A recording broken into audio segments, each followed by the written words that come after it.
Uy, Kuya Rob, mukhang masaya ka ngayon ah. Ano bang meron? Oo, Bob. Masaya ako ngayon. Paano kasi, yung pinasa kong resume sa email na in-applyan ko sa ibang bansa, pasado. Mabuti naman kung ganon. At least, nagbunga yung pinaghirapan mo. Kaya tuwang-tuwa ako. Sa dami kasi na nag-apply, isa ako sa napili. Ang hirap nga mag-apply eh. Lalo na ngayon. Mas kinukuha nila yung mga bata pa.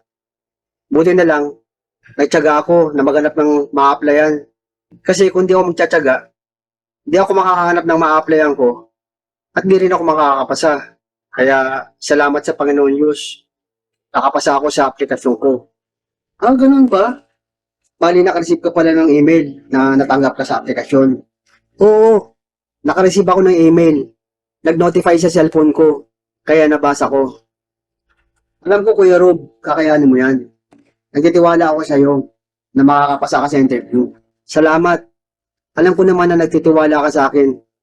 Kaya naman lumalakas ang loob ko pag nag-a-apply ako. Siya nga pala, isang bansa ka ba nag-apply? Bob, okay lang ba na secret muna?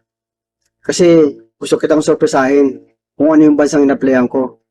Pag totally okay na yung aplikasyon ko, kapag talagang pasado na ako sa lahat, sasabihin ko rin ito sa'yo. Kung hindi mo sasabihin sa akin yung bansang pupuntahan mo, eh okay lang naman sa akin yung Kuya Rob. Basta importante, makapasa ka sa interview. Salamat.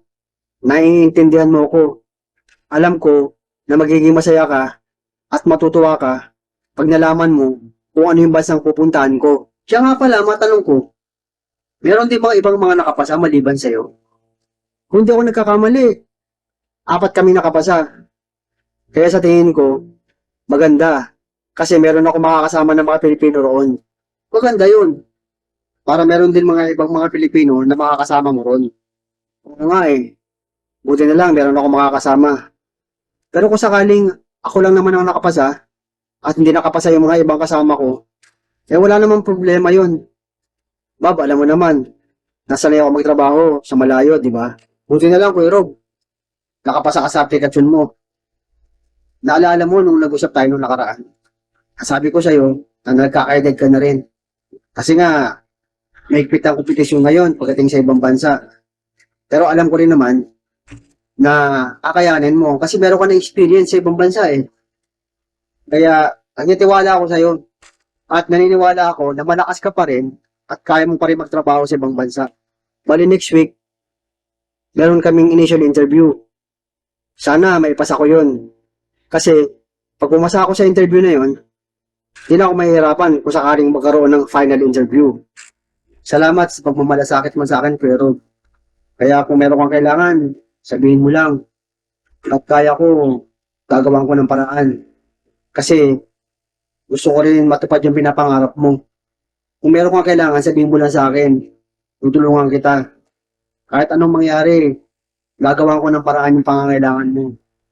Kung kailangan kong mangutang ako para matulungan kita. Dahil alam ko, gusto mo lang to pa rin yung mga pinapangarap mo para sa ating dalawa. Huwag kang mag-alala, Bob. Kung ano man yung ginagawa ko ngayon, pagbubutihin ko para marating ko kung ano yung pinapangarap natin. Hey, Rob, bababa muna ako. Pupunta ako yung damit natin na pinalabahan ko. Doon, malapit sa palengke. Eh kung lalabahan ko yon, baka mahirapan ako. Ang dami nun. Kasi nag-aalala ako, baka bigla kang umalis, kasi na-applyan mo, na wala kang gagamitin na damit na pangalis.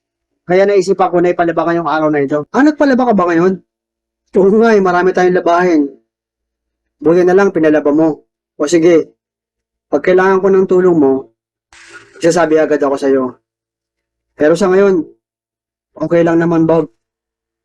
Kasi lumalakas ang loob ko kapag sinusuportahan mo ako. Galingan mo sa pag-review mo ha. Alam ko kayang-kaya mo yan, makakapasa ka. Basta, lagi ako naniniwala sa kakayahan mo. Bababa na ako. Kasi baka tapos na yung pinalabahan ko ng mga damit doon. Huwag kang mag-alala. Gagalingan ko ang pag-review para makapasa ako sa interview. At babalitaan din kita sa mga susunod na proseso ng aplikasyon ko. Oh, mag-ingat ka pagpunta mo ng palengke ha.